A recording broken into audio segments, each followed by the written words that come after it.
Dubayda uy sotmoqchi bo'lsangiz, albatta mana bu yerni ko'ring. Hamma Dubay aeroportiga kelib qo'nadi. Dubai International Airport birinchisi.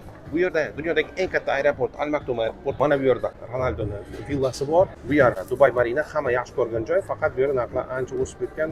Undan ko'ra Dubai Maritime City, Dubai Islands tomon yaxshi, chunki narxlar ancha pastroq. Bu yerda agar siz villalarni olib turib 2 barobar narxini oshirib xohlasangiz, Grand Polo Heights, Oasis ko'rgan ma'qul, chunki bu yerda eng qimmat villalardan biri Emirates Hills'daqa juda ham chiroyli joy. Dubai Creek Harbor bu yerdan ham olgan yaxshi. Bu Emar kompaniyasidagi Burj Khalifadan baland bino shu yerda quriladi.